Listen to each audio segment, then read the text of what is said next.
وزیر اعظم شہباز شریف نے بالآخر اپنی کابینہ میں توسیع کر لی. توسیع کافی دنوں سے زیر غور ضرور تھی لیکن کسی کی توقع میں یہ نہیں تھا کہ کابینہ کے ارکان کی تعداد اس قدر بڑھائی جائے گی کہ نصف سنچری ہو جائے.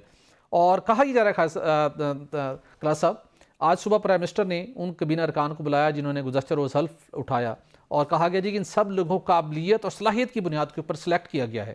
لیکن اس سے پہلے گزشتہ 1 سال سے بلکہ 2-2.5 سالوں سے پی ڈی ایم کے دور حکومت سے شہباز شریف صاحب سے ہم سن رہے ہیں کہ ملک کی جو معاشی صورتحال ہے وہ بڑی مخدوش ہے, اس کو بہتر بنانا ہے, کفایت چاری ہم نے کرنی ہے, کئی وزارتوں کو اداروں کو ڈیزالو کیا جا رہا ہے, کچھ کو مرج کیا جا رہا ہے, خالی اسامیاں ختم کی جا رہی ہیں اور ابھی کہا جا رہا ہے یہ فیز 1 ہے, فیز 2 بھی آ سکتا ہے. اور اس دوران تو کوشش کی گئی کہ پیپلز پارٹی کو بھی کابینہ کا حصہ بنایا جائے. یہ اگرچہ الگ بات ہے کہ پیپلز پارٹی کی طرف سے ایک ایسی وزارت بھی مانگی گئی جس کے اوپر سٹل ڈیڈ لاک ہے کہ جو سب سے تگڑی ایک وزارت سمجھی جاتی ہے فورن افیئرس سے متعلق پیپلز پارٹی کے اس کے اوپر نظریں ہیں. چلے دیکھتے ہیں, وہ تو ایک فیوچر کا سین ہے. لیکن یہ جو کابینہ میں توسیع کی گئی ہے, جتنے لوگ اس میں ایڈ کیے گئے اس میں قابلیت اور صلاحیت کی بنیاد کے اوپر کہتے ہیں کیے گئے, تو یہ آنے والے دنوں میں کس قدر ان کی قابلیت اور صلاحیت کو دیکھتے ہیں کہ جو گورنمنٹ کو یہ 7ویں آسمان پر لے جائیں گے؟ پتہ نہیں جناب, میں ویسے حیران ہوں. میں یقینی طور پر کچھ ٹیکنوکریٹ ٹائپ لوگ ہیں, کچھ 1-2 ایکس بیوروکریٹس ہیں, وہ قابل, ان کی ایک ایکسپرٹیز بھی ہے, ان کا تجربہ بھی ہے. باقی میں نو offenses ٹو اینی ون, اچھے لوگ ہوں گے, میں تو کسی کی ڈس رسپیکٹ نہیں کرنا چاہتا, ایوری باڈی از رسپیکٹیبل.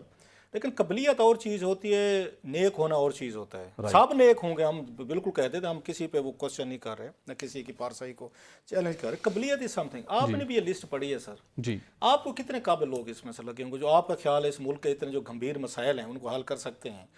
آپ نے اس میں موسٹلی دوستوں کو کموڈیٹ کیا ہے, یا عمران خان صاحب کی جنہوں نے پارٹی کو چھوڑا تھا ان کو کم, یا عمران خان صاحب کے جو مخالفین ہیں, دشمن کہیں وہ سخت ہو جائے گا, مخالفین ہیں ان کو آپ نے ایڈجسٹ کیا ہے. ایک تو یہ چیز ہے. سو یہ قبلیت کا آپ ہمیں ڈھونگ نہ بتائیں, ہمیں پتہ ہے کتنی قبلیت والے لوگ ہوں گے. یہ قبلیت والے لوگ آپ کو قومی اسمبلی میں نظر نہیں آئیں گے جب کوشچن آور آئے گا. روز ہم جاتے ہیں, آپ بھی جاتے ہیں سر, ہمیشہ ایک ایشو ہوتا ہے کہ وزیر وہاں پہ کوشچن آور کا جواب دینے نہیں آتے سر. یہ آپ کے اسپیکر قومی اسمبلی جو ہے اعجاز صادق صاحب کئی دفعہ لیٹر لکھ چکے ہیں وزیر اعظم کو کہ بھائی صاحب یہاں کورم بھی پورا نہیں ہوتا, آپ کے وزیر بھی نہیں آتے, سینٹ میں بھی نہیں جاتے. یہاں پہ ایک وزارت کے 3 لوگ آپ بنا لیں, ایک فیڈرل منسٹر ہے, منسٹر آف اسٹیٹ ہے, ساتھ میں پارلیمانی سیکرٹری بنا دیں گے, چوتھا مشیر لگا دیں گے, اور پھر سوالات کے جواب پارلیمانی سیکرٹری دے رہے ہوتے. وزیر آپ کا جاتے نہیں. آج تک محسن نقوی صاحب کو میں نے پارلیمنٹ میں کسی کا سوال دیتے دیکھا میں نے تو نہیں دیکھا. آپ کا یہاں پہ جتنے بھی آپ نے مشیر لگائے ہوئے انرجی پہ ہوں یا دیگر ہوں, وہ نہیں جاتے وہاں صاحب. Stadium, underpasses, overhead bridges, ان کی ذرا مانیٹرنگ بھی بزی ہوتے ہیں, ان کو کرتے آج تک نہیں. وہ کسی اسٹینڈنگ کمیٹی میں آج تک یہ محسن نقوی صاحب نہیں گئے, نہیں جاتے وہ وہاں پہ, فیس ہی نہیں کر سکتے وہاں پہ جائیں, کوشچن آپ کے دیگر چیزیں وہاں پہ کریں. مجھے ایک بات سمجھائیں, یہ 24 کلومیٹر کا اسلام آباد ہے سر, باقی پاورز 18ویں ترمیم کے تحت صوبوں کو چلی گئی ہیں. یہ ہمیں یہی بتایا گیا تھا, یہ چورن بیچا گیا تھا نا کہ ساورنٹی کے لیے, ملک بچانے کے لیے فیڈریشن کا کیا کام ہے, اس کا کوئی رول نہیں ہے, صوبوں کو مضبوط کریں, ساری وزارتیں دے دیں, محکمے دے دیں.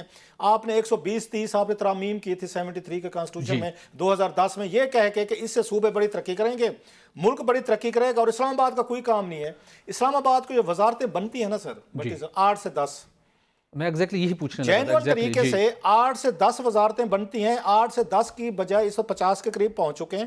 ایک دفعہ 80 کی کیبنٹ بنی ہوئی ہے, 53, مزید بھی 20-30 کریں گے. مجھے سمجھا دیں 24 کلومیٹر پہ یہ جو بندے آپ رکھے ہیں آپ نے, یہ کیا کون سی وزارتوں کے لیے اور کس وزارت کے لیے کریں گے, کیونکہ ساری پاور صوبوں کے پاس ہے. نمبر 1. نمبر 2, ایک طرف آپ یہاں پہ وہ محکمے بند کر رہے ہیں, لوگوں کو نوکریوں سے نکالا جا رہا ہے, ان کو سرپلس کیا جا رہا ہے. IMF جی ہمیں نقصان اور گھاٹے پہ چلتے, پچھلے دنوں میں PWD آپ نے بند کر دیا. اس کے بعد آپ کے پاس آئے تھے یوٹیلٹی اسٹور کارپوریشن بند کی ہے, اور بہت سے ادارے بند ہو رہے ہیں مسلسل. ان کو بند کیے جا رہے ہیں, اپنے للے تللے آپ کے نہیں ختم ہو رہے, اپنے خرچے نہیں بند. مطلب یہ کیسی IMF ہے, یہ کیسی حکومت ہے کہ ہم یہ اخراجات بچانا چاہتے ہیں, ہم یہ منسٹری بند کرو فلاں بے کر دو.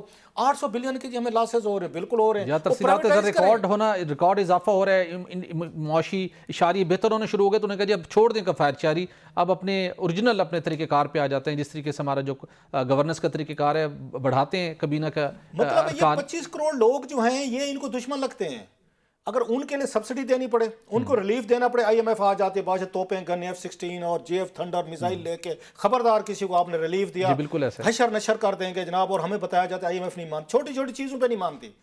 مطلب عوام کے لیے کوئی مسئلہ آ جائے, کوئی نوکریاں ہوں, محکمے ہوں, عوام کو کہتے ہیں نہیں بھائی آئی ایم ایف نہیں مانتی, تو آئی ایم ایف آپ پہ کیسے مان جاتی ہے؟ آپ کو کیسے 50 60 70 80 انہیں وزارتیں دینے شروع کر دی ہیں؟ ہمیں ذرا ایکسپلین کر کے دیں. آپ اگلی خبر میں آپ کو شرطیہ کہہ رہا ہوں, بھٹی صاحب یہ ان کو طارق صاحب کو کہ میرا کلپ یہ سیو کر کے رکھ لیں, اگلی سٹوری پتہ ہے آپ نے کوئی دنوں میں کیا کرنی ہے نیکسٹ ویکنڈ تک, جی کہ محکموں کا نہیں پتہ چل رہا کہ کس وزیر کو کون سا محکمہ دینا, یہ لکھ کے رکھ لیں. آج بھی یہی صورتحال بنی ہوئی اچھا بنی ہوئی ہے, چلے میرے کہنے سے پہلے بن گئی ہے. بالکل جب آپ نے اتنے سارے لوگ لگا دیے ہیں اور یاروں دوستوں کو اکاموڈیٹ کیا جا رہا ہے, مطلب فرینڈز وہ کہتے ہیں فرینڈ پیکج آ گیا ہے, تو ٹھیک ہے. پھر اگلا ان کی لڑائیاں ہوں گی کہ کس کو کون سی ملے گی, 2 4 اس کے بیٹھ جائیں گے, یہ تو وزارت مجھے چاہیے نہیں.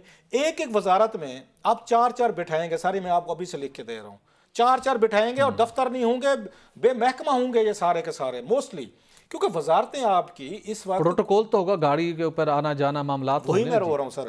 آپ نے 1 سے 5 لاکھ روپیہ کی, آئی ایم ایف نے کچھ نہیں کہا آپ کو. آپ نے یہاں 550 بلین روپیز ڈیولپمنٹ فنڈ رکھ دیا M N As M Ps کے لیے, جو بقول شاہد کا کہنا بھائی صاحب کے 30% اس میں کمیشن جاتا ہے. میں واضح کر دوں, سب لوگ نہیں لیتے ہوں گے کمیشن, لیکن 150 بلین روپے اس پہ آئی ایم ایف کو کوئی مسئلہ نہیں ہے. آپ ڈپلومیٹک پاسپورٹ آپ اور آپ کی فیملی کو ملتے ہیں, میڈیکل ملتا ہے, ٹریول ملتا ہے, انٹرنیشنل ٹریول فری ہے, لوکل ٹریول بھی فری ہے, اور پھر آپ کو قومی اسمبلی یا سینٹ کا اجلاس یا پروونشل اسمبلی کا اجلاس کرنے کے تنخواہ علیحدہ ہے. اس دن جس دن آپ اٹینڈ کرتے ہیں الاؤنس علیحدہ ہے. کمیٹی کا اجلاس یا قائمہ کمیٹی میں جائیں اس کے علیحدہ الاؤنسز ہیں. اس کے باوجود کورم پورا نہیں ہوتا, ایک دوسرے کی جعلی حاضریاں بھی لگائی جاتی ہیں. میں پھر کہہ رہا ہوں صاحب نہیں لگاتے ہوں گے, لیکن لگائی گئی ہیں. مینول سر ہم نے اسکینڈل کیا ہوا ہے, جی بالکل مینول رجسٹر پڑا ہوا ہے. باقی کے لیے جو باقی لوگ ہیں ان کے لیے انگوٹھا لگتا ہے سر, بایو میٹرک ہوتی ہے. ایم این اے سینیٹرز کے لیے کوئی وہ نہیں ہے, یہ بایو میٹرک نہیں ہے سر جی, وہاں رجسٹر رکھا ہوا ہے, اس کے بعد ہاتھ سے حاضری لگتی ہے. آپ میری لگا لیں, میں کل کو آپ کی لگا دوں گا. یہ یہاں پہ آپ کا کام چل رہا ہے. اور یہ لوگ جو ہیں آپ کے, یہ وہ قوم نے وہ اپنے الیکٹ کیے ہیں جناب, ایماندار لوگ, بڑے انتہائی اچھے لوگ, پارسال لوگ, جن سے توقع کی جا رہی ہے ملک کو ڈیلیور کر کے دیں گے. بھائی صاحب میں پھر کہتا ہوں, ان سے ایک ہی سوال ہے, جیسے محمود خان چکزی صاحب سے میں نے کیا نا کہ ڈیورنڈ لینڈ کو مان لیں, اعلان کریں اور ہمیں جھوٹا ثابت کریں, ایسے میں ان سے بھی کہہ رہا ہوں کہ ان کے محکموں کی لسٹ دے دیں. جب آپ وزیر بناتے ہیں نا, پہلے آپ نے کوئی لسٹ تو رکھی ہوگی نا کہ ہم 50 60 لوگ رکھ رہے ہیں, یہ وزارتیں ہیں, یہ پوزیشن ہم نے فل کرنی ہے. اب تک کسی کا اعلان ہوا ہے؟ نو. 24 گھنٹے گزر گئے نا جب ہم بات کر بالکل ایسا جی, کسی کا نام ہوا ہے؟ نو. یہ 36 گزریں گے, یہ 48 گزریں گے, یہ بھٹی صاحب یہ 48 کا 72 گزریں گے. آپ نے خبر کرنی ہے اگلے ویکنڈ میں. میں آپ کو شرطیں کہہ رہا ہوں, فلاں وزیر بے محکمہ ہے, ان کو وزارتیں نہیں مل رہی. 2 4 ہوں کہ اپنی سفارشیں کرائیں گے, مجھے وہ وزارت دیں, مجھے وہ گاڑی دیں. اس کے بعد نیکسٹ لیول لڑائی ہوگی ساری ان کی گاڑیوں پہ. مجھے بلٹ پروف چاہیے, مجھے اسکارٹ چاہیے, مجھے V8 چاہیے, میری جان کو خطرہ ہے. پھر یہ جیلی قسم کے تھریٹ لیٹر جاری کروائے جائیں گے کہ سر فلاں کی جان کو خطرہ ہے, اس کو یہ بڑی گاڑی دیں, اس کو اسکارٹ دیں, اس کو فلاں دیں. مطلب ایک طرف آپ کا پیسے نہیں ہیں, یہ 25 کروڑ لوگوں کا کام یہی رہ گیا ہے کہ یہ کمائیں, یہ محنت کریں,